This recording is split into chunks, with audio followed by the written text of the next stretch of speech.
ঘড়িতে এখন বাজছে দেখো 6টা 40। এই জাস্ট ঘুম থেকে উঠেছি, রিক পড়তে যাবে, ওকে আগে একটু ছাতুগুলো খাইয়ে পাঠিয়ে দিয়ে তারপরে ঘরের কাজকর্ম করব। রান্নাঘরের জানলাটা খুলে দিলাম, বেশ ঠান্ডা ঠান্ডা বাইরেটা। আর এই যে এরাও সব বসে আছে, টেবিলটা পুরো আমার অগোছালো হয়ে গেছে। রিক আগে বেরিয়ে যাক, তারপর টেবিলটা গুছোবো। এই দেখা গতকাল পুজো দিতে গেছিলাম না, ঘরটা জলে দেওয়া হয়নি, বাড়ি নিয়ে চলে এসেছি, ওই জন্য আলাদা করে রেখেছি, ঘরটা জলে দিয়ে দেবো। তো গুড মর্নিং বন্ধুরা, কেমন আছো তোমরা সবাই? আশা করছি বেশ ভালো আছো, আমিও ভালো আছি। দেখো সকালবেলা রিক পড়তে চলে যাওয়ার পর বিছানাটা খালি হয়ে গেছে, এবার আমি তুলতে এসেছি। আর ওই দেখো বাটি দেখতে পেয়েছো, রিক মনে হয় রাত্রে নিয়ে চানাচুর এনে মনে হয় খেয়েছে। যাই হোক, বাটিটা আর বেসিনে নামাবার তার ধৈর্য হয়নি।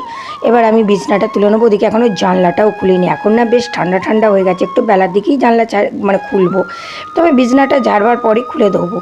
এই হচ্ছে ব্যাপার। আর এরা দেখো সবাই এসে বিছনা পেলে তোষক পেলে আর তুলতেই দিতে চাইছে না, শীত লাগছে না সব সর্বদা মেঝেতে, কিন্তু তোষকটা যে 24 ঘন্টা ঘরে পেতে রাখবো, কোন সময় হিসু করে দিয়ে আসবে, নোংরা করবে, তারপর বেড কভারটা কাটবে ছিঁড়বে, গুণের তো গুণনিধি না সব, ওদের জন্য কিছু করতে ইচ্ছা চাইলেও তো করতে পারি না, সব জিনিস নষ্ট করবে। তো এখনও তো সেই বোধ বুদ্ধি হয়নি বাচ্চাগুলোর, বড়রা যেমন বুঝে গেছে, ছোটরা এখনও বুঝতে শেখেনি। যাই হোক, নিজের জন্য 1 কাপ লিকার চা করে নিচে। ওদিকে গুড়গুড়ি আমায় ডাকছে, মা চা খেতে খাটে এসো, খাটে বসে চা খাবো। আমি কিন্তু নিচে নামবো না, আমি ওকে বলছি না আজকে টেবিলে বসে চা খাবো। ওই দেখো দেখছো ডাকছে আমাকে, মানে খাটে বসে চা খেতে বুঝতে বলছে, খাটে বসে চা খাবে। তো আমি এইখানে বসে চা খাবো, ওই যে এখানে চা নিয়ে চলে এসেছি। আর দেখো গুড়গুড়ি বাধ্য হয়ে নেবে চলে এলো। দেখলো মা আমার কথা শুনলো না, তাহলে চলে যাই, নইলে আমি আর বিস্কুটও পাবো না। যাই হোক, এদের সাথে এইভাবে দিন কাটাতে বা দিনটা শুরু করতে, চা বিস্কুট খেতে ভীষণভাবে লাইফটা এনজয় করি। লাইফ যেমনই হোক না কেন, সুখটা বা খুশিটা তোমায় খুঁজে নিতে হবে ওর মধ্যে থেকেই। সর্বদা আমার এটা নেই, আমার এটা হলো না, আমার কি হবে, ও তো এইটাই যদি সর্বদা মাথার মধ্যে ঘুরতে থাকে না, লাইফটা একঘেয়ে হয়ে যাবে, যেন মনে হবে কতক্ষণে এই জীবনটা থেকে মুক্তি পাবো। সেই জন্য জীবনটাকে একটু সহজ করে নিতে হয়, হাসি খুশি থাকতে হয়। প্রবলেম তো সবার জীবনেই আছে। আজকে আবার দেখো এই ঘর দুয়ার ঝাঁট দিচ্ছি, রান্না করব। আজকে সোমবার, তো রিক বলি স্কুল যাবো না, প্রজেক্টে কী সব কাজ আছে ঘরে করবে।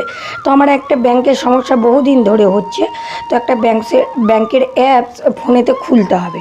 এবার ওটিপি যাবে, এটিএম কার্ডটা লাগবে। তো আমি রিককে বললাম যে আজকে যখন তুই স্কুল যাচ্ছিস না, ব্যাংকের কাজটা বাবা তুই সেরে নিস। ও গেছে 11টার সময় আর ফিরেছে 2:30টার সময়। ব্যাংকের লাইন ছিল, সার্ভার ডাউন ছিল, এখনকার যা ব্যাংকের যা সমস্যা হয় আর কি। তো সেই করতে করতে আজকে আমি যে রান্না করেছি না করেছি তোমাদের সাথে না কিচ্ছু শেয়ার করতে পারিনি, এটাই হয়ে গেছে সমস্যা। তো চলো কি রান্না করেছি আগে দেখিয়ে দিই। এখানে বিরিয়ানি করবো, রিকের অনেক দিন থেকে বিরিয়ানি খেতে ইচ্ছা করেছে। এই যে 2 জায়গায় বসিয়েছি, এক জায়গায় হয়নি। মাংস, আলু, পেঁয়াজ, বিরিয়ানি মশলা সমস্ত কিছু রেডি করে রেখেছি। আর ওদের সিম্পল ভাত আর মাংস। এটা এখন দেখো সন্ধ্যা হয়ে গেছে, শুভ সন্ধ্যা।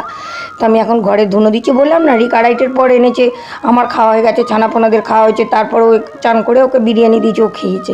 কী আর শ্যুট করবো বলো, তখন আর কিছু শ্যুট করা হয়নি। আর ব্যাংকে যে কাজের জন্য গেছিলো সে কাজও হয়নি, মেন ব্রাঞ্চে যেতে হবে, এখান থেকে শাখার এই ব্রাঞ্চে হবে না। সে যাই হোক, এখন আমি ধুনো দিয়ে দিচ্ছি, প্রত্যেক দিনই আমি ধুনো দিই।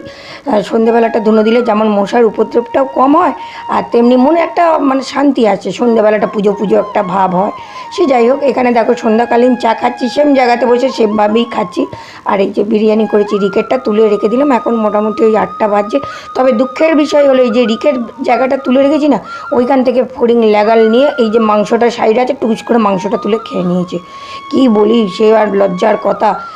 বিরিয়ানি কিছুটা ফেলে দিলাম, বাকি যেটুকু ছিল সেটুকু দিয়ে ওকে একটা ডিম ভেজে, বিরিয়ানিতে কিন্তু ডগি মুখ দেয়নি, শুধু মাংসটা তুলে নিয়েছে। আর এই যে বাসন মাজবো, কি দেখো না মোটরের জল নেই।